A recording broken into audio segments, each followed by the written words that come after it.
Hello and welcome to episode 1 of Behind the Lasers. We are here with MaRLo. Yay! And we're going to be talking all things altitude. So altitude is coming up and we're so excited about it. So I just wanted to get you here so we can start talking about your career, how you got to where you are and all things altitude. So I think we'd start off by let's talk about when did things start warming up for you? When did you feel that little bit of a kick-off in your career? I think the big breakthrough moment was I had a residency in Melbourne at a club called Chasers nightclub, and I had done a bootleg remix of a Ferry Corsten track called Brainbox, which came about in a very funny way, actually. Wow. So we were new to Melbourne. Yeah. And I just wanted to be in the scene. My whole goal was get out there, let everybody know who Grind. I was, who MaRLo Yes. was, and then just become part of the furniture. That was my strategy, become Love that. part of the furniture. Yeah. Because I wanted the world to know how good this guy was. Yeah. Because I have to listen to him making music. As you should. Just Day a and kick night. loop on the beat. For hours. So I'm like, somebody else needs to hear this.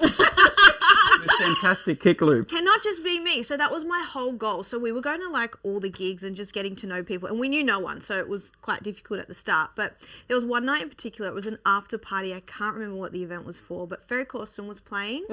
And we were supposed to go. And then we had a big fight. Can't remember what the fight was about. But we had a big fight. And then MaRLo's like, I don't want to go. You shouldn't go. And I'm It's your average couple things. Yeah. And I'm like, I'm going because I have a goal. I'm going. So You're like, this is for you, dude. exactly. So I was put on the guest list by a guy who I won't say what his name is, but we're just going to call him Sneaky Sam. Sneaky Sam. Sneaky Sam. Okay. Sneaky And I Sam. was a bit worried that Sneaky Sam was putting me on the guest list Well, for a different reason. he had already tried to crack onto it quite a few times. So I was like, we were supposed to go to this night together. And then we had a bit of an argument or whatever.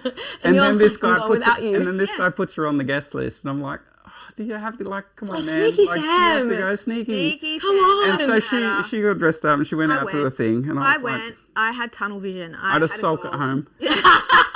But then what happened? back in the studio. I went and Ferry Corsten played a 6 set that night, and there were 2 songs that really stood out to me. By the way, I didn't know anybody there. I was a total loser. I was like, I wish MaRLo was here. But anyway, there were 2 songs that really stood out for me, and that was Shanti. Love that. I still love that song. Ferry Corsten Shanti and Ferry Corsten Brainbox. So the next day, I'm like, oh, MaRLo, I heard these 2 songs. They're so awesome. And he's like, oh, yeah, I know them. And we played Brainbox. He's like, I reckon I could remix this. And Yeah, he I had did. some ideas. I had some ideas to make it fit better for my sets, it's just a bootleg remix that I was, because I had a weekly residency. I'm like, oh, this song's getting popular, especially in Melbourne at the time.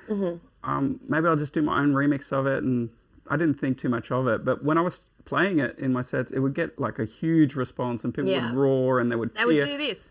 Yeah, so Seriously. yeah, the back whole thing. back in the day, the Melbourne crowd, they used to call them rockers. Yeah. Yeah, rockers The original Melbourne rockers, and they would slam the DJ booth with their open hand. That's sick. Every time I played it, and people would request the song. In a fairly short period of time, within a couple of months, that became a key song that attracted people So to this come and was watch my actually set. a really big moment. It was. Without really realizing it at the time, Yeah. it was just a bootleg in my sets, and I just thought, oh, okay, maybe I'm getting a bit more popular here or whatever. Yeah. But it was I guess it was that era's version of going viral in a way, because it was before Yes. TikTok and before all that. But it was Right. just word of mouth, really. It was just oh, you got to come and see MaRLo plays this sick version of Brainbox.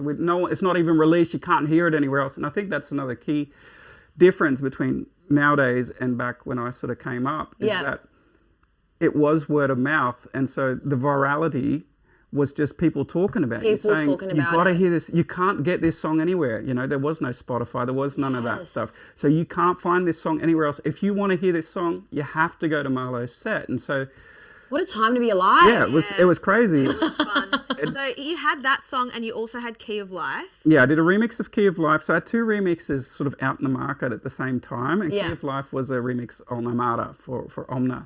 And that was getting played by Tiesto, by Armin, and a load of DJs. Yeah. So that little bit of momentum, and then the local momentum of the Brainbox remix made a big difference, especially once it started taking off. I sent it to Ferry because I'd sort of met him a few times and whatever, and you know, he's a hero of mine. Like, he's one of the OGs. Much respect, much love. So I sent it to Ferry, and he loved it, and he started playing it in his sets. That's sick. Yeah. Every That's set. so Like, he sick. played my remix over his own original for a period there, and he was getting really good responses. He said, That's "Stuff this." massive. Yeah, I'm going to put this on my album. Yeah. So he put it on his album, which was a huge breakthrough moment for me. And while all this was happening, at the same time, I released a song with Jeanette, actually, with Jano, called The Island. And that went to #1 on Beatport. It did a lot of views on YouTube, which we filmed the video clip ourselves. Like, I was holding the camera and she was Yeah. acting in it and whatever. Yeah. And so those 3 tracks were within a 3-month period. Wow. And that sort of was my first little platform Your where I driving started to force, get yeah. invited interstate and stuff. So then when we're talking about this timeline, so we're here with this whole Brainbox stuff, and then where does Altitude come in? How far after is Altitude? And tell me more about that, actually. I really want to know about Altitude, the origin story. How did that start? So I want to just stay on this Brainbox thing for a sec, because Ferry Costin was coming to town. So he was coming to Melbourne. So I reached out to his manager. I'm like, oh, can you put us on the guest list for this gig? Again, we didn't know anyone. And he said, yeah, sure, come. He put us on the guest list. We went. I took MaRLo's SLR camera because I wanted to get a picture of him and Ferry With Ferry, yeah. to put it on Facebook. Right. Or even MySpace, maybe. Oh, no, don't say that. Facebook at least. Instagram. So I went there, and then the promoter of that event came up to me and goes, oh, the photographer that I had booked cancelled. So no Right. one's here. Can you please take photos? And I'm like, sure. And He's like, he "I'll offered pay you money too. Yeah, $300. I'm like, yes. Yes. That's more than my DJ fee at the time. I'm changing careers. Like, that's what I'm going to do. Becoming a photographer. And I was considering the same at that point. Like, you're getting offered more than I we am. went and we met Ferry, and then I took photos of the night or whatever. And then that was my first introduction to that promoter, and that promoter is Richie. Right. Richie ended up being my boss. Yes. And now my business partner in Symbiotic. So then I went on to do a lot of events and be a promoter and kind of grow like that. And at the same time, MaRLo was just killing it at all his shows. Yeah. And we had you on Stereo Sonic one year, and I remember it was so full that we had to close the doors. We couldn't let anybody in. And then everyone was like, oh, we want to see MaRLo, we can't get in, this is crazy, whatever. And that was the first clue for me that, hang on, Something's happening. yeah, and I think you can do your own show. So that was the first clue for me. Okay. And then Ivy? So I went sort of back and forth between Ivy and Marquee. Right. As like a residency. Yeah, so 1 year sort of Marquee, and then, so I had the Marquee residency, then we switched it up to go to Ivy for a bit. Yeah. And I think the first show I did at Ivy back again after the Sold Marquee out. residency was like completely sold out. Yeah. And then the second one was Yeah. like sold out within a very short space of time. Wow. Like 3,000 tickets or something. So I spoke to the promoter, I remember on the night, and he goes, yeah, there's been 4,000 people through the doors. I'm like, 4,000? That's Horden. crazy. Like, we can do this. We can go to Horden with this, 2,000 more people, and it's a sold out Horden show. So this is when you decided to do Altitude. That's when we knew it was time to do MaRLo's own show. Wow. We didn't know it was going to be called Altitude at that point. And Okay. so at that same time, I was starting a business with my business partner, Richie. We were trying to come up with a name, and we were going to do MaRLo's show. And Yeah. at the time, it was called Moments with MaRLo, Moments with MaRLo. right? Wild. It was called Moments with MaRLo, and I never really loved it. Did you love it? I thought it was a good thing that you could put like on merch and stuff like that. Like, You were thinking of like the businessy side of it. A little I love bit. Altitude though. and also the Altitude social fits media, right. like the hashtag, like moments, and I don't know. Right. I thought it was cool. Name. It was cool. But then my business partner, Richie, sent me a list of potential names for what is now Symbiotic. Right. And on the list was Altitude. And I'm like, oh, Altitude, that's a sick That's the name. one. That's it. That's the one I want to use. And MaRLo's like, oh, you know, my first ever event that I put on and played at was Altitude. I'm like, what? Really? I want to hear about that. Tell Yeah. me more about that. Yeah, so my first ever gig was not because anyone would book me or anything. Like I used to tell my mum, I feel like I'm standing in the desert, yelling Yeah. as loud as I can with my music. No one can hear you. No one can hear me. Like it's just going into a void. And so myself and 3 friends at the time, Michael Simpson, Michael Diggle, David Morrison, the 4 of us, we decided, you know what, we want a DJ and no one's going to book us. Yeah. We'll just do it ourselves. We'll just see if we can rent a venue. That's the best You're way to do it. self-starters, honestly. That's the best way to do it. And because there was 4 of us, we just all put in equal share to rent the venue and worked out a deal with them. And it was at the Dendy. So they're actually cinemas. It was at the Dendy at Martin Place. And we charged $8 entry. Yeah. So super cheap. And Wow. Can you imagine nowadays? Exactly. And those 3, they all went to uni. I didn't go to uni. So they had a lot of friends and people they could give flyers to and stuff at the university. And so I didn't know how to DJ at all. And neither did my partner, Michael. We didn't know how to DJ at all. So we played live. We played the keyboards and everything live. We were called Liquid M. Wow. And so our first Liquid ever M show. is crazy. Yeah, Liquid M. So our first ever show was us playing live for, I think it was like 45-minute set. And we were so incredibly nervous. Like we couldn't sleep the night before. We couldn't eat. We like felt like we were going to vomit. And, and we played live. And it sold out. So I know it was only $8 entry and it was a small venue. I get That's it. a massive achievement though. And that's For your such a first night, way right? to like work the system. Yeah. So you can get what you want. And out of all it. our staff, like all the door girls, all the cloakroom, they were all just people from uni and friends of ours and mates. stuff. And everyone just did it for free. Oh, and what a chipped vibe. in. And it was So fun. it was really cool. It was really awesome. And there was one of the local DJs.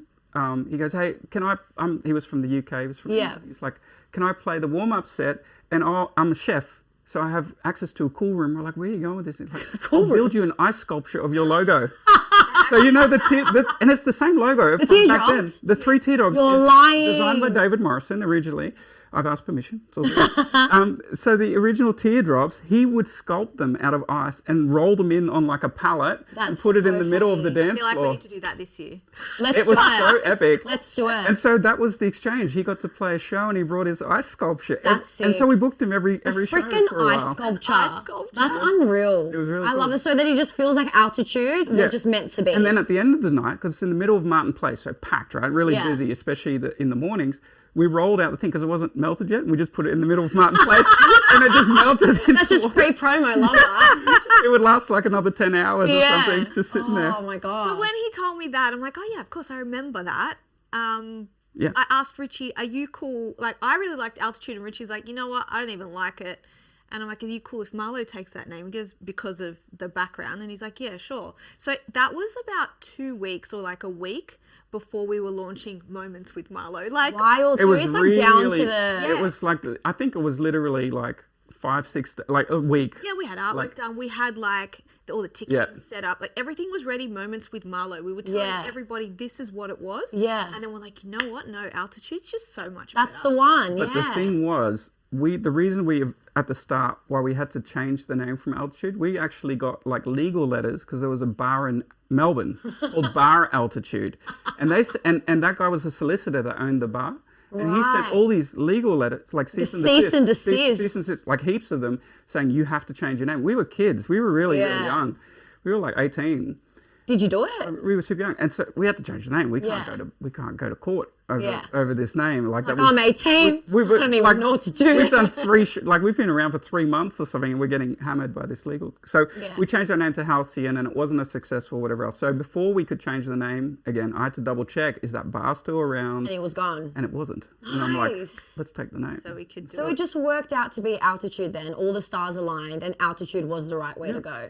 Yeah, it was a nice kind of 360 moment. You know? And then I asked the original 3 guys I started with, hey, do you mind if I And they were take all over cool the with brand it. and stuff? They were stoked. Like they're like, yeah, awesome to see it have legs again. Like That's that so brand had sick. died, and like Yeah. to see it come back's cool. Yeah, no, that's so good. And then you guys went to the Horden. So it was the Horden in Sydney, it was Festival Hall in Melbourne, and we did Brisbane, Adelaide, and Perth. Wow. That year too. Wow. And all sold out.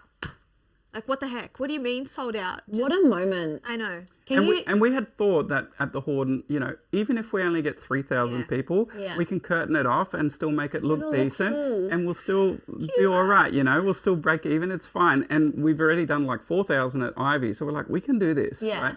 Yeah. But I think within like a week or two, it had completely sold out at like 6,000 tickets. What a moment. Can you tell me Was about that- is that right? When It was you pretty like felt quick, that right? it sold out? It was pretty quick. I don't remember how quick it was, but it was pretty quick, and it was just like, wow. Yeah, it was a real Should've- moment. should've gone It was a real moment. Should have gone bigger. Well, then look, you went from like playing the Horden, and then now you're doing the halls, you're doing Flemington Racecourse, you're doing Malaysia. Like it's gone so big all over the world. Is it crazy to see where it was and where it is now and how far it's come? It's absolutely absurd. Like I never expected anything like that. And it's like not at all why I started really. Like I didn't have goals that big in mind really. I was just hoping to be able to quit my day job and make a living to pay my rent from music, you know. So to turn it into like this international brand and a proper touring DJ, it still is pretty amazing to me. Well, yeah, because now it's become like this staple within, especially Sydney, Melbourne, but Australia-wide. It's like this staple event that everyone knows is coming every year and they get excited for. Yeah. And they come out every year. And we even got some people that just don't rave anymore, but they come out for Altitude because they know Altitude every year is going to be a solid gig. And I think personally the reason for that is that Altitude's like covers all kinds of music. Yeah. Trance music, but like it's all of it. And I think that's what makes it so unique and special. And I feel like I actually want to touch on that because it used to be MaRLo, then Tech Energy came about. Right. And now we've got Venom. Right. And we've also got you inviting some of the biggest DJs that are coming and playing this show. So how... And this year. No, I feel like we need to talk about That's a running joke we've got. We have a running joke between the three of us, a couple of other more people, that MaRLo feels like he always has to add things. Every year something new needs to be... Got to be better every year. It's got to be bigger and better every year, but it always comes down to him saying, and this year... Yeah, in all the promo videos, if you look back in this year, and so now it's become a pattern and a running joke. Yeah, running joke, but not only is it, and this year we've got Tech Energy, and now we've like continued the running joke, and we're going MaRLocoustic. And this year, MaFro House. And this year's special banjo set. So I want to talk about that. Talk to me about your aliases. I want to know what do all the aliases mean to you? Let's go Tech Energy first. What's Tech Energy to you? Okay, so first of all, Tech Energy came about because I was already doing remixes of my own songs. Right. So because I sort of started off being a trance DJ. Well, started off hard trance and stuff, but most of my releases were trance. And then sometimes I'd make something that was more commercial, right? So more, and then I'd call that the summer mix. Right. And then I made a Tech Energy mix for the harder version. And that gave me the freedom to sort of not be pigeonholed or stuck in this sort of trance world. So I could still do more commercial stuff. Yeah. And I could go really hard with the Tech Energy remix. Yeah. So even some of my originals that are a bit softer, then I do a Tech Energy remix for the dance floor, to make it tougher. And for my sets usually. So one to listen to, one to dance to. So that was sort of the idea between it. And then that sort of evolved as I then branded it as, well, I've done so many Tech Energy remixes. Why don't I do a Tech Energy set? A whole ass set. Right. The first Tech Energy set, remember, you got booked to play closing at a State of Trance. Was that the first one? That was the first one, because you're like, you know what?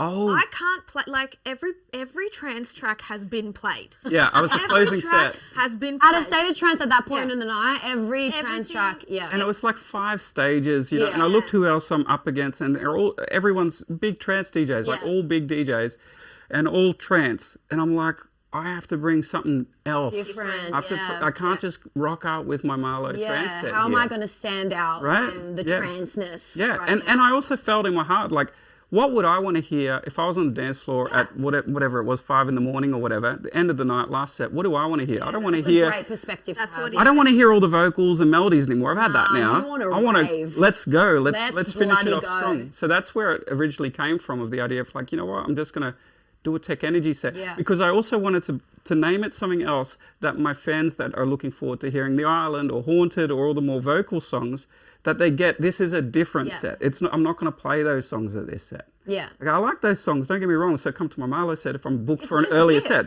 But this is, now I'm doing something underground. And I wanted it to have no rules. So Yes. especially at that period, there was this big thing of like elitist trance scene or whatever, or real trance. This is not real trance, whatever else. And I was like, you know what? I've never been into that. I started off as hard trance. I've done uplifting trance. I've done vocal trance. I've done commercial stuff. I've done. Don't put me in a box, bro. I'm like, I don't care. I just like making music. Like, I just like doing it.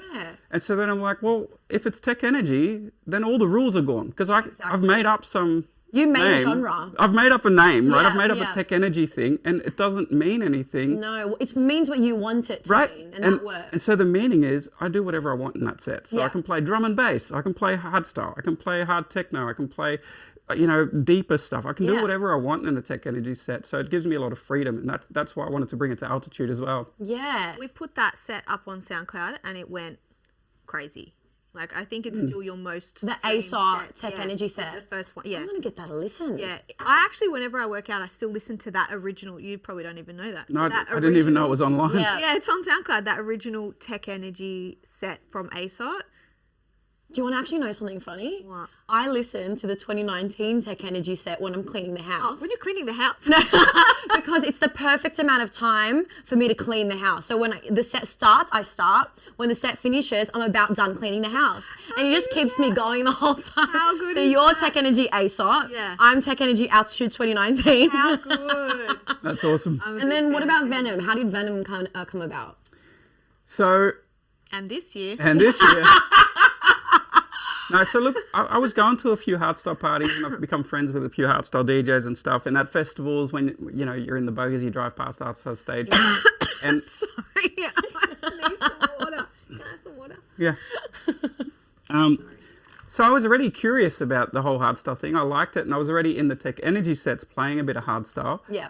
And I was finding I was playing more and more hardstyle in the Tech Energy sets. Yeah. And especially in Australia, in especially Sydney. I love it. That was the Yeah. the part that they were going most loose to, and I felt like if I keep going down this path of sort of reading the crowd and playing more and more hardstyle, then Tech Energy is losing its essence of being Yeah. more darker, Right. more varied in sounds, Yeah. and more open. I'm like, so I need a V3 of me. Yeah. A V3. So I need a V3. So I've got V1, MaRLo, V2, Tech Energy, Stop. V3. Is that why the logo is V3? Yes. You're lying. I thought you were just trying to be cool. No. And people that follow me and have seen my stories before, I've got a big Venom statue on my speakers. Yeah. So I thought, what can be the V3? What can be the V3? And I'm looking at my Venom statue. Oh, V3. Venom. Right? So that's where it came from. And it's just basically, one, to not dilute the Tech Energy set and get rid of all the techie Yeah. cool stuff that I also really love. And to be able to really indulge in doing hardstyle. But I think it's so far removed from the MaRLo trance stuff Yeah. that it needed its own name altogether. Because Yeah. Tech Energy is still MaRLo Tech Energy. Yeah. And Venom's like, well, this is really a different project. And what I love about Venom is it's like your version of that. Right. You know? It's and I love it. I think love it's it. So I fun. think it's so good. Yeah. Well, it's not like I'm trying works for your to go into the hardstyle scene now. It's Yeah. not about that. It's Yeah. about I want to feel free to express what I want. And this is indeed my interpretation of hardstyle. My version of it doesn't mean I need to join all the hardstyle boys. definitely Nothing not. but love for and those that's boys. what Altitude is, right? And that's Yeah. why Tech Energy was born in Right. Venom, that you feel like you don't need to be put into a box of what kind of music you can and can't make. Right. And it's actually just you expressing yourself in many different ways. Yeah. and what you feel like making at that period of time. Yeah. So that's really cool. Yeah, and just like I've always experienced with the sort of, as MaRLo as well, where it's like, oh, you've always had a leader in every scene where they're Yeah. like, oh, this isn't the real trance if I make something that's more vocal. Yeah. Or more towards big room or more towards EDM or whatever I do at the time. Or if you make a Tech Energy, like, oh, this isn't real techno. It's like, okay, I know. This is just me. I know. Like, I just had fun making this, it's guys. like, I don't think about Relax. it like that. It's not And that I'm- big of a deal. And I'm sure the same will happen with Venom. It's like, oh, this isn't the real hard style. It's just not that deep. I don't No, it's care not about that any of deep. that. It's literally not No. that deep. Fun, guys. He just likes making beep boop music, okay? Like, Well, that's the reality. For me, it's the process of making music that's actually far more important Yeah. than the song itself in the end. Yeah. Like for me, it's making the song that's therapeutic. It helps me a lot. I love doing it. Yeah. And then a lot of my songs I never release. I just Yeah. play in my sets for a few months and then I never play them again. And then they you just disappear. move It's on. not about that. It's a about sense of fulfillment that you get from actually Right. making the music And that sharing you it. enjoy. Yeah. and yeah, sharing yeah, it. It yeah. doesn't need to do millions of streams on Spotify every time. It's like it can just be a moment. Sometimes I make a song just for one set. Yeah. Like I'll have a festival and I go, this song Would will work work. for this audience, and I play it one time and never play it again. It You happens. make a song for Jacinta. Yeah, I made one. He made one. So he actually made a song for me, just because I was like, this would sound really cool as a, like a nice, beautiful, progressive A remix, trance. Yeah. And then he was like, do you know what? I agree. Give it like 3 hours. Done. Sent it to me. He's like, Yeah. this is for you. What did you call it? It's called when someone makes it specifically for you. Commission? Commissioned. Yeah, yeah. She commissioned me. Jesus, that's a mouthful. Mouthful. Mm. What was the song again? It was in this In shirt. Between Us, right? The era. Irrepressible. Irrepressibles in Something this like shirt. that, Yeah, right? it's an edit of it, and I listen to it In the shirt. maybe 4 times a week. There you Yeah. go. In the car, and I'm just vibing because it's just this beautiful. You should release it. It's a Side look. note, you should. It's a beautiful song, and you were talking about it like, "Oh, how good's that song?" or whatever. I'm like, "Yeah." And I had another listen to it. I'm like, and I just started playing around with it. I just Yeah. started producing a song out of it, and but it's too progressive and Yeah. too deep to fit in my sets. You know, to clear it and get permission to release it officially, it's Yeah. too much hassle. So I'm No, just so like, I just listen to it in my car. here it is, just for you. Yeah, but it happens like that cool is that? sometimes. Yeah, and that's what making music is at the end of the day, and that's why I feel like I completely understand when you say you don't want to be confined to just this kind of genre and this kind of genre. You've got all of these different aliases now Yeah. where you can express yourself in many different ways. So we've got your MaRLo set, your Tech Energy set, your Venom set, and then now if we go this back year. to and this year, and if we go back to the whole altitude thing, you're now inviting some of the biggest artists in the world to play alongside you Yeah. at altitude. Yeah. How's that? How did that come about, first of all, and then how does that feel? Looking where altitude was with you and your 3 friends, Yeah. the OG The OG altitude, and then where you are now, playing like inviting these guests to come and play at your show. Yeah, and they're not just guests. It's a weird thing. They're guests, they're friends, but they're also my heroes. Yeah, Do you know what I mean? Like, that's nice. I'm getting emotional just thinking about that. Because it takes me back to back in the vinyl days, when you go through the vinyl and like when the new Walt Jensen, which is like Walter from Showtech, when that new Walt track came out, and I'd be excited and I'd play it every Yeah. set, you know, and then some of those tunes I've just played so often, and then like last year we had Vinny Vici and Maddox and Ben Nicky, and like I play all those guys as Yeah. music all the time, you Yeah, know. So to then have them be part of the altitude shows, it's like Yeah. after, even though you hang out backstage, you have a drink, you become familiar with everybody. You get to know all the biggest DJs. You kind of become friends with as time goes on. But you do have to pinch yourself when it's like, this is, you know, a brand that we started, that altitude. It's my own sort of concept and everything Yeah. else. And then some of these heroes yeah, are coming and playing. they're coming to play. for this show. You know what I mean? So I do have to pinch myself about that. It's like 100%. DJs that you play their songs for years. Yeah, Come and play under your brand. and 100%. just- Do you remember insane. Showtech? I don't remember what year it was, but they played their own show in Melbourne, Right. and they invited you to play their show. Yeah. And now it's kind of, again, another full circle. now moment. Showtech's special guest on your show. That's That's such so a cool. full circle I moment. think that's it's really, insane, really yeah. cool. That is actually crazy. How do like you look at all of these things that you've done, and you look at all of this progress you've made all of the years, and then altitude's become this massive thing that tours around the world. Right. You look at where it is, and you think, I was gonna swear there. Sorry. You look at it and say, wow, like look what I've done. You must feel so fulfilled by everything that you've been doing. I truly do. Like, my dreams definitely came true. The weird thing in my situation, I think, is it took a really long time. So Yeah. it wasn't like I had one big spike moment. Like when we're talking about that Fairy Costume Brainbox breakthrough moment, that's like 2009, you know? Wow. We're talking about a long period of like every Hard year a yards, little bit yeah. bigger, the little opportunities, and a lot of ups and downs, like a lot of, things are going really well, and then crash back to 0 gigs for 8 months straight. Yeah. Like nothing, no releases, nothing for a Yeah. whole year. You It know? could be like a massive roller coaster. It is a massive roller coaster. So for me, it's a weird thing because you ride that roller coaster, and then I guess if you zoomed out like as if it's a stock. Yeah, chart, yeah, it yeah, is- yeah. it is kind of going up, Yeah. right? But it's not a straight not line. linear, no. It's not linear. What it's not a about straight that line. year? So 2020, obviously COVID. Yeah. But we were, because we'd sold out the Horden 3 times, we were ready to go to the Dome Right. at the Sydney Showground That's right, yeah. in 2020. Right. We Yeah. were ready to announce So this was that Horden. You've only done shows at the Horden 3 times. and then you were moving to the Then showground. I Time to was go like, somewhere I bigger. actually called up the showgrounds and go, I need a bigger boat. They're like, we got one for you. And it was meant to be the Dome because it hadn't been used before. Right. So, you know, and we were really gearing up to do that. We were all excited for that. That's This is when, 2020? 2020. This And this then is. the world shut There down. you go. I was going to say, did anything happen in 2020? Then the world shut down. Yeah. And then So the numbers are like Ivy 3,000 to 4,000, Horden 6. 5 to 6, right? Yeah. We did 6, but 6,000. That's the capacity. 5 Yeah. to 6,000. And then the next step up was the Dome at 10,000. Yeah. Right? So a big step up. Yeah. Almost double. But then by the time things got better with COVID or whatever, it was super clear by just the amount of signups we had, we needed to go to the halls. Wow. We had like 30, 40,000 signups. And for reference, for those of you who don't know, the hall's capacity is 25,000. Yeah. So that's crazy. That's crazy numbers. Going from 5,000 at the Horden Yeah. to doing 20 plus. 20,000. Yeah. 20,000 at the halls. 20,000. So that's what we crazy. did that year. So then we skipped the dome, which is sad because great, but now we have. We ended up coming Hyperdome. back for another show that we Came do. played there at the Hyperdome. dome, yeah. But then, that year that we did the halls was unreal. And then Malaysia as well. Because you'd always been doing altitude in Malaysia. Yeah. But this one was like the first one we did sold out in 2 minutes. Right. Wow. Then they added another day, the Wow. Sunday. That sold out in an hour. That's then crazy. the next year we went to a venue for 5,000. And it was already like double the capacity of where we'd ever done before. Yeah. Like we used to be at KL Live, Yeah. and then we moved up to Zep, Yeah. which is like a beautiful big venue, right? And when they showed me photos of the venue empty, it's like a stadium. Yeah. I was like, oh my God, can we even sell enough tickets we for that? fill And then it this? was Yeah. like, it was two or And you're 3 like, minutes. easy This man peasy. doubts himself too much. I'm always like, what are you talking about? We're going to sell that like this.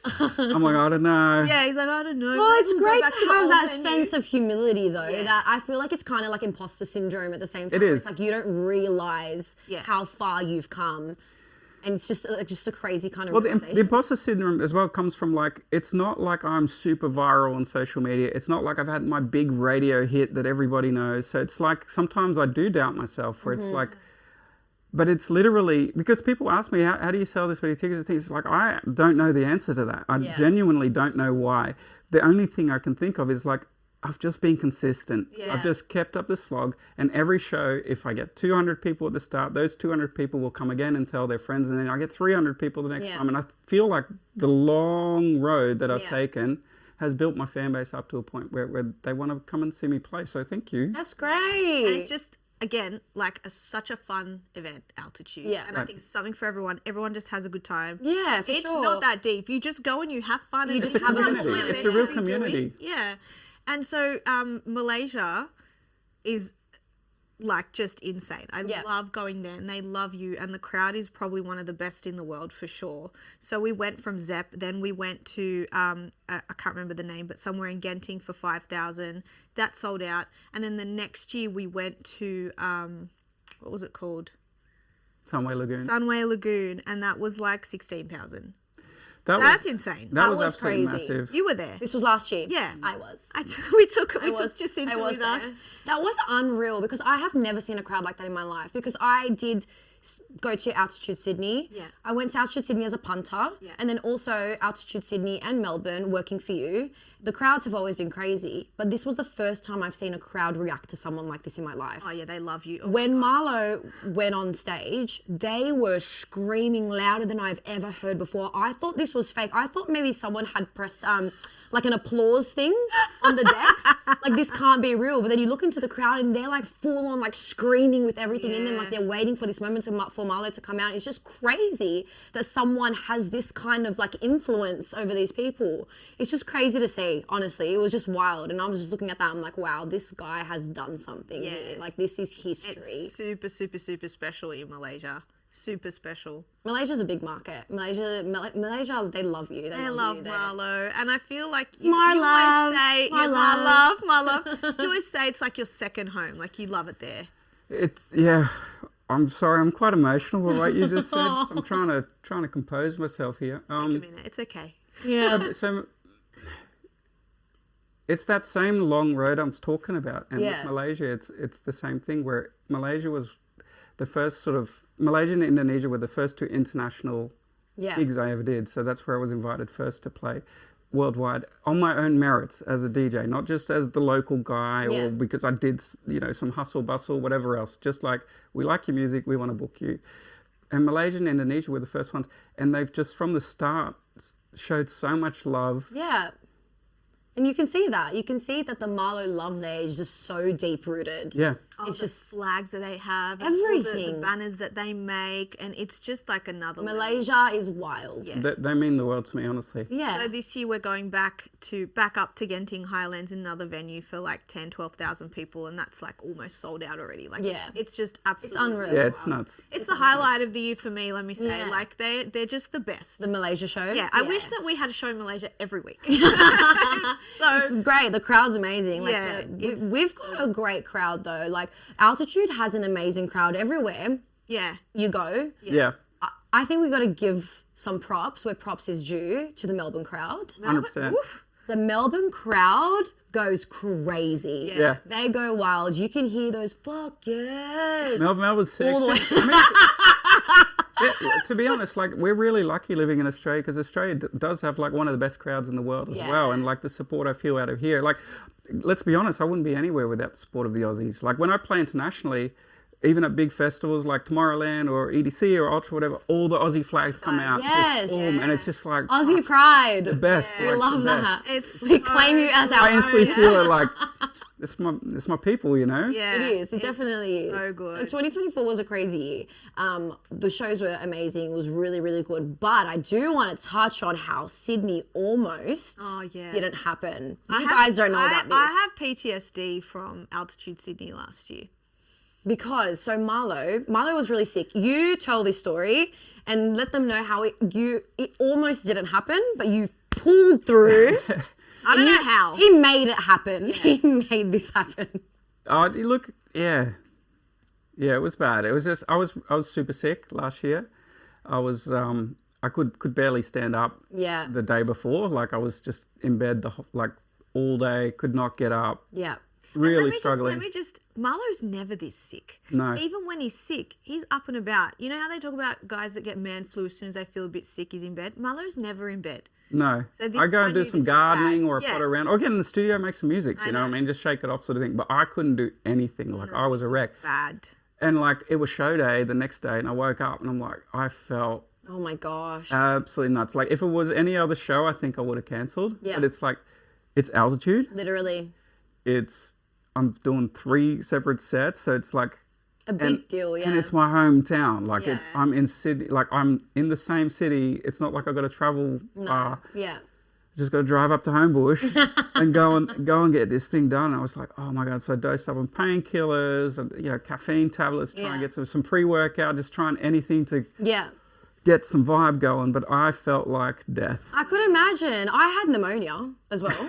So Oh my God, Altitude yeah. That's Sydney. why I was falling apart because this guy probably wasn't going to be able to DJ and the marketing manager was like dying with pneumonia. At this point, I was coming off from pneumonia, so I was on the mend. So I walk into your green room. I remember being at the showgrounds, and then I was like, "Oh, has MaRLo arrived yet?" And you're like, "Oh yeah, he just got here." I'm like, "Great, I'm gonna go say hi."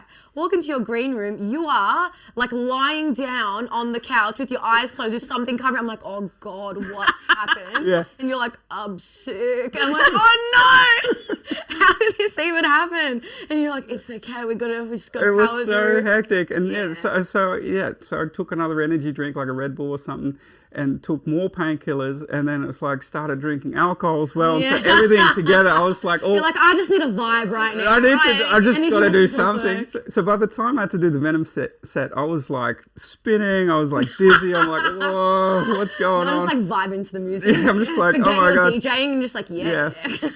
I don't know how you got through that, but I was so impressed that you did. Oh, thank you. Very, It was your very birthday as well. And it was your birthday. My birthday, yeah. It was your my birthday. it was your birthday. And then the showgrounds sang happy birthday to Yeah, it you. was lovely. Nice. That was a really good Hang on, moment. is it his birthday again this year?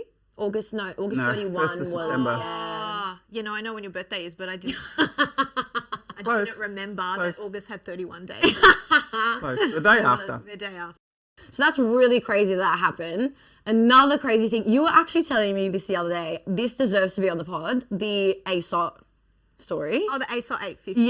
Yes. So do you remember you were playing after Armin in Sydney and he'd finished, he got off stage, you went on stage, plugged your headphones in, you played your first track and then your headphones weren't working. That's right. Oh my God, what a nightmare. Yeah. My Like heart would have dropped.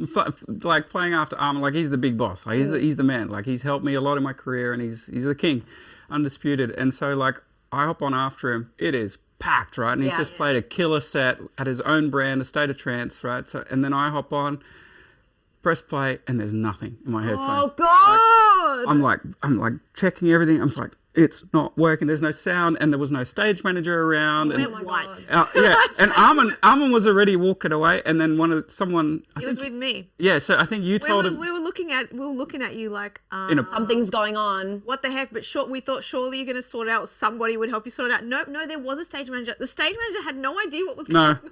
That's right. So we're all like perplexed and stuff, and I'm like watching the track, his last track, like running out. Oh God! He'd already walked off stage. You played the first track. Did I play the first track and the second one didn't work? It was because you just play and then right. Oh my Okay, gosh, and yeah. then the song was like what, approaching finish? Yeah. Yeah, it was like 20 seconds to go or something, or 30 seconds to go, and I'm like, oh my God, like what? And I was panicking, and Armin himself comes running back up. Oh, what a legend! And he like looks at the mixer, he looks at what's going on, and he does some stuff. Press the button. I thought it was like He'd like press, he fiddled with he did some things. He worked his Armin sprinkle magic, and suddenly headphones back on. And I'm like, quick mix. all right, let's go. Boom. Quickest And I mix like, you've ever I'm like, done. oh my God, thank you. You just saved What my a life. G. Saved the day. Yeah. He Can you saved the day.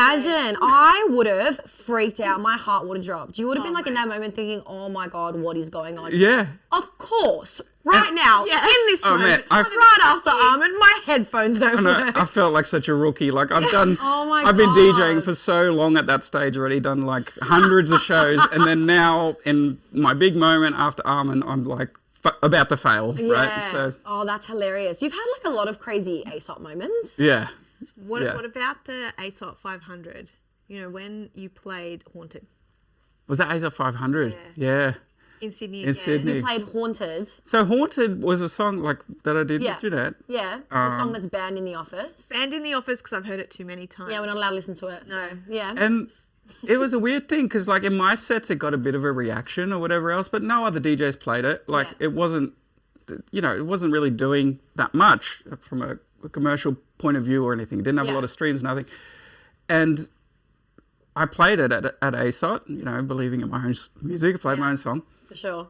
And the whole crowd started singing along, which they hadn't really done before that point. Like in small clubs, a few people, like 10, 20 people might sing along in a club or whatever, Yeah. that they knew it. But this was is like a big crowd a singing your lot. song at 1,000 you. people. Yeah, like And this was like, huge was this like venue. a first kind of like moment like this where there's like this massive crowd is like it was screaming your song lyrics at you? Yeah, it was pretty epic. It was like, holy shit, okay. And Armin, I think, was playing after me that show, so he was backstage hearing it. We were actually in the radio studio. So back then they used to do live radio Right. talking and whatever else and interviews and all that sort of stuff. So I was in the radio studio with Ruben and Armin. It was in a different building, like a completely different building to the stage. And we could hear the crowd chanting. And Ruben was just Really? there willing you to turn the volume down so that you could Well, I didn't hear the expect crowd. them to do that. And at first I was like, it didn't really click. So register, yeah. you'll see it on the live stream Yeah, if you you watch the look video. like I'm just looking like in a blank stare, like out, like what's going on in disbelief and checking if they are singing along or if they're yelling something at me, Like, what? And so then I did turn it down, and then they were saying all the words like with the volume completely down. I'm like, Wow. okay, this is crazy. What a moment. Yeah. That was a vibe. That is unreal. Especially because it's not like a huge, especially at the time, it wasn't like a big hit record or something that everyone was playing. Because now it's a... But it was like my record. Because even if you don't listen to this kind of music, you know Haunted. Everyone knows Haunted. It It's a became an household iconic track song, for me, for sure. But this was kind of like the first time that you're like, wow. Yeah, people like it. Yeah, people like this. This is People like crazy. this song. And then it's even more special because it's your wife's vocals. Yeah, That's what absolutely. Actually, do you know what? I want you to tell the story of how the vocals were actually supposed to be. What is it called? Like when you just record the vocals so someone else can Like a placeholder. placeholder vocal. That actually wasn't Haunted. That was for The Island. Ah. This guy roped me into recording the vocals saying, She never really wanted to be a vocalist. Yeah. I'd have to kicked keep him out of tricking the her. house. I'd have to keep Remember? tricking her. I'm like, just What? record the vocals. I'll get someone else to re-sing Yeah. it. Oh my God. So And then you I'm were in like, your mind the whole evil. time, like, oh, this is my evil plan. A little bit. I didn't know that. I still thought I tricked her. She's got a great voice. Yeah. You know, she's got a really good voice, so there's no need to replace it. But she was self-conscious or whatever, Yeah. insecure, and I'm like, So much so that you kicked him out of the I house. kicked him out of the house to record it. I wasn't Oh my allowed to be God. in the same room as her Yeah. when she recorded vocals ever. And we Ever. recorded those when we were living in Amsterdam, and they have paper thin walls, so it wasn't enough to be in another room. I'd have to go to the bathroom. And no, out of the house. Get out. And it's freezing cold outside. I don't Yeah. know. It may have even been snowing, but I'm like, get out. So yeah, every song was Jana. I was not in the studio when she recorded So the then, voice. and then when did you realise that it was actually your voice on the track? Well, he didn't tell me. He just sent it out to labels and got it signed and didn't really tell me what was going on. And then you guy. just find out, you're like, that's me. Yeah. That's me on there. And at that point, what can I do? Like, okay, people like it. That feels good too. Okay, here we That go. Then is hilarious. I'm on a track. And then your voice is just iconic now. That so much so that you hate hearing all of these songs because you're like, I don't want to listen to myself. Well, it freaks me out. Yeah. But It happens a lot with vocalists though, like even Lighter Than Air. Yeah. Like Mila Joseph sings that song. Yeah. Right? She didn't She's want to be amazing. credited on the song. So when I made the song with Phoenix Paul sent the original demo over and then I worked on it and everything else. And I'm like, what about the vocalist? Are we going to credit? No, she doesn't want to. She doesn't, at that point, she wasn't Yeah. Well, wanting she to be a is credited vocalist. on it, so how did that happen? She's not credited on the official release at all. Really? No. So I said to her, you got to be credited on these songs when we did the follow-up for This I Vow. Yeah. But she had no intention to ever sing or be like credited for songs or to have a profile or anything like Yeah. that. So most of her songwriting is as placeholders for other vocalists. So a lot of the songs that you hear on the radio and whatever else, she's written, she sings it, and then another vocalist comes along. That happens Grab it all the over. time. Yeah, happens yeah, all yeah. the time, right? And I said, your voice, you're amazing. Like, and that's she's when I booked actually her. incredible. She is incredible. Her That's when I voice booked her does for Altitude things. as well. I'm like, come and sing live at Altitude. She's Yeah. like, I don't want to. And I live don't, is crazy like, you're too. amazing. She You can do does this. amazing live because you get fantastic. vocalists that are like they're great, but then when it comes Yeah. to singing live, it's all Yeah. right. She is amazing live. Sometimes vocalists need a nudge. They need a little bit of a nudge. They need a little nudge because there's so many incredible vocalists, and they do a great job, and they don't need to be replaced with another vocalist because then you lose the essence of the original song a little bit too. Yeah. I feel. Yeah. I can't imagine someone else singing "Haunted," for instance. Haunted. We need to bring that back. No, we don't. We need to bring it Skip back. in the office. Jacinta, you play it all the time. It's the best. I did once when I heard her coming up in the elevator. I just started playing it. So I knew she's going to walk into the office, and she just has the same reaction every single time. Off! Turn it off! I can't hear it. And I'm like, it's a banger. What are you doing? Just embrace it. I just can't. I don't know. No, but that's kind of like me when I listen to like the intros and stuff. I'm like, Oh, no, I can't really? listen to it. Can't listen to it, yeah. Not good. But I also don't even, it doesn't even feel like that's me anymore. Yeah, It's been so long and it's such a big tune. I'm like, it can't possibly be little old me singing that song. that is crazy. Yeah, Love that. it's good times. So I think to round this off and Yep. to end the first episode of Behind the Lasers, we're going to do some rapid fire questions. Before we do that, he's got to tell us his favourite altitude moment. What's your Yes. favourite What's your altitude? favourite If you altitude could moment? pick one of all the altitudes, what's your favourite altitude moment? It has to be the moment where I got my son on stage with me and held him up in Sydney. And I was holding him, and he said hello on the microphone and stuff, and the whole crowd like melted and I cheered saw and that. stuff. And That was a moment. that was just a really lovely, intimate, awesome, real moment. Having been able to have your son up there on the stage with you would be So, crazy. It's just nuts. You're like, look at all this that I've done. Especially because you can't bring kids to these venues, Yeah. especially now Yeah. anymore. So it's like it was a moment in time that might not ever happen again Yeah. for me. For sure. Um, That's such a great moment, a special moment. It was so cool. Maybe we can get River to come and talk about it. Yeah. Ask River. him what he thinks. Review, what was it like when you went on stage? The stage is just really hot, and there was like, I couldn't count people, but I was somehow. There was lots, huh? Can you guess how many people? I don't want to. No. But I tried to do an array of people, Yeah. but there was too many people for an array. Yeah. So I had to skip count by twos, but when they move, I just count like two. Then I get confused because someone moves, and then I just miss someone. Do you want me to tell you how many people were there? How many? 20,000. How did it feel, Rivy, when you heard them all cheering once I said, please welcome my son, Felt River? really shy. Yeah, you felt really- yeah. Do you want to go back on stage again? Maybe, Yeah? Mm. I think that'd be but I fun. don't think I'll be allowed to. Do you like going on tour when we go in and we have sound check and we go to different My countries? favourite part is just staying at the hotel and watching. Yeah, that's your favourite part, and playing in the pool and stuff? Yeah. Yeah, fair enough. Yeah. That is a good bit. To finish off the pod, we're going to do some rapid fire questions. We're going to have you rate production elements out of 10. Like as of importance and coolness? or What you think of them? how I rate them? Yeah, how you rate them. How do you rate these elements? It's going to be really interesting. This is going to I be think I know what you're going to say. Okay. Well, you have your Yeah. assumptions of what he's going to say in your mind. Let's At the see. end, tell us if you're right. Okay. Rate me lasers. 8, 8. That's quite high. That's 8's a Maybe- good number. 7. 7. You always tell me though because you don't see the light. That's why. Yeah. That's why. So I love lasers because of the photos afterwards Yeah. that I see. Shout out to Kat, Laser Queen. So for the photos and everything else and for the crowd experience, I like them. Yeah. But I don't see them at all. So from my perspective, Nothing's going on. no, when the lasers come on, you can just make out little The dots. shapes, You yeah. don't see any of the lines at all. So I don't even know when they come on most of the Well, time. you closed Hyperdome for us. Right. And that's 360-degree lasers. Gave you a light show. We gave you a light laser show. Did you like that? Or was it like annoying you because you weren't so used to I it? didn't heaps notice. Really? No, more. no, Need more lasers. Need more lasers. No, look, no, I like them. I like lasers. I like the way lasers look, especially from the crowd point of view. It really creates the show. I think they're amazing, but I miss most You of miss it. So it's just not that prominent to you. Right. Fair. All right. What about CO2?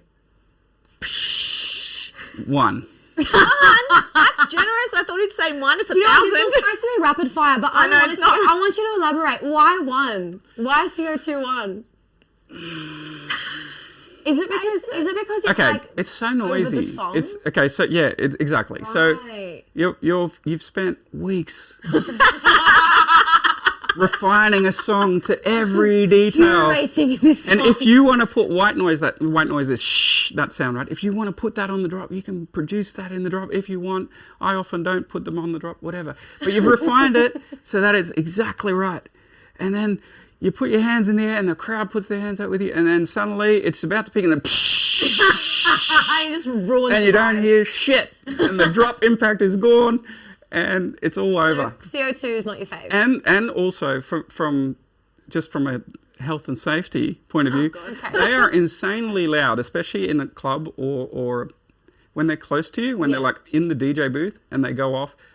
The dB level is just through the roof. It's like, it's God, so yeah. loud Bit of from a where jump I am. scare. Yeah. Yeah. So from the crowd's point of view, you're hearing all the music and then the CO2 sort of adds to it. It Yeah. wouldn't be as obvious, but from my point of view, it just overrides everything and it's Yeah. suddenly a shock of loudness. And there is a shock element to it. Like, I don't know Yeah. when they're going to come on. No. Right? So sometimes like, oh shit, okay.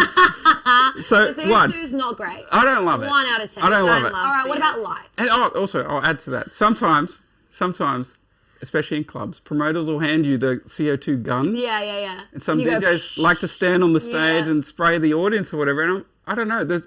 Maybe I'm old school, but I feel like it's a bit disrespectful to You're blast someone in the face.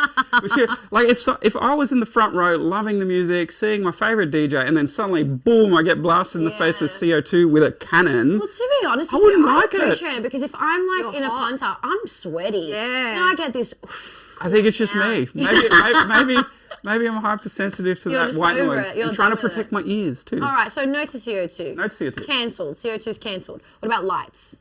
Love lights. Love lights. Love Can you lights. see lights? I can see lights. Okay, so they're not like lasers. No, because it's not just directional. Like lasers are like Yeah, points, yeah. pinpoints, whereas lights is the whole atmosphere of the room, ambiance. right? Yeah, and exactly. And when it's done well with smoke and stuff as well, you can change the whole mood of the Yeah. set and the venue just with lighting. And if it's a good lighting operator, when you're going darker, that and it goes with the Creates the vibe, mood yeah. of the whole set. So I love lights. I would say 9 out of 10. That's also what we do with altitude, by the Yeah. way. We change the lighting throughout Yeah, the night. right. So it starts off kind of blue, cool tones. Then we go into red for tech energy. I don't know if anyone's ever noticed this. And then now Venom is green. Green. That's right. So there's 3 it just clear matches themes. the Yeah, vibes. and we also change the way that the lights and lasers are used. Right. So again, for the first set, it's kind of a bit more fun, kind of mainstream. Flowy. Oh, we like Yeah. water. And Yeah, then yeah. tech energy hits and it starts to get tougher. Yeah. And it's- Flashing. Yeah, Yeah. flashing, and it's a bit more edgy. And Yeah. then Venom is just like all over the chaos. place. Absolute chaos. No more boundaries. No, without limits. Without limits. So then what was the lights rating? Give me the lights 9. rating. 9 out of 10. Okay, what about sparkulars? 10. 10. Love sparklers. Good for photos. Good for photos, good vibes, Good moment. colours. It just creates an epic atmosphere. All right, Do what you know about? they're cold? Oh, Yeah, actually? they're cold. Yeah, They're cold. You could bring That's your the other thing. They're really safe. They won't burn anyone. They don't Are they do anything. cold? Yeah. They're cold. That's what there's the cold cold sparks. It's sparklers. not actually fireworks. Right. They're just like Okay, well then what about fireworks? Like pyro, flames. yeah. No, 10. fireworks. fireworks. Fireworks. You know 10. those ones that go all the way Yeah, up? and 10. then- Yeah, they're 10 the out of 10. million out of 10. Million out of 10. Just Yeah. creates a vibe like a massive moment. It's fireworks are probably the pinnacle. Pinnacle of it. Crazy expensive. Worth it. Usually I have to pay for the fireworks myself. When you play, I don't know if people know this. You get booked for a big main stage, like a big festival, even if it's main stage stuff. You've got to pay for your own Yeah. pyro and all your Yeah. own stuff. So it's when you see pyro during my set, I've invested a lot of money into that. Nice. Okay, so then fireworks 10. What about line rockets? 10, 10. 100%. Okay, 10. What about pyro? Like 10. flames? 10. Love- 10's all round. Yeah, I love that. pyro. Maybe I'll deduct a point. Maybe I'll say pyro? No, on on pyro. 9. Pyro is the fireworks. No. So we're The flames. But we're talking about Flames. flames. Yeah, so Flames. exactly. So flames, I would give, I want to give 10, but I'm going to give 9 just because they're really hot. Oh, that's right. It does get so hot. Like crazy hot. I'd be behind you. Like it's an recording instant you, sweat. And I can feel it. Yeah. So I'm just wondering him up there. Like you're just going, Yeah. this heat into your Yeah, face. it's Doesn't burn your brows off. I feel like it has a bit. Yeah. Just charred a little I bit. feel like they're not as thick as they used to be. Yeah. Oh, that's hilarious. Okay, so we love production stuff, but top tier would be sparklers, fireworks, pyro, Yeah. line rockets. What about sound? What about sound? What about sound? 10. What about sound? Good sound, 10. There's got to be good sound though. I think it's the most important thing. 100%. It creates the whole experience. If the sound's bad, I the think you event's could not. literally turn the lights off, have 0 pyro, have 0 sparklers, have 0 lasers, have 0 lights. If the sound is spot on, you can still create an amazing atmosphere through the music and the atmosphere in the crowd. Like Wow. that, I think we have to. That's the core of it all. The music You know, you can do the show, you can do the visuals, you Yeah. can do everything else. They're all the cherries on top, but the core that add to it. is the music Yeah. and the sound. All comes back down to the music, I love it. baby. We Yeah. love that. All right, well, I think that's a great point to wrap up on. Okay. Thank you so much, MaRLo. This was amazing. So Altitude is currently on sale. Sydney, Melbourne, Malaysia. Get your tickets now to see the legendary, amazing MaRLo in the flesh. Without limits. Without Without limits. limits. Without limits. Thank you so much. Thank you.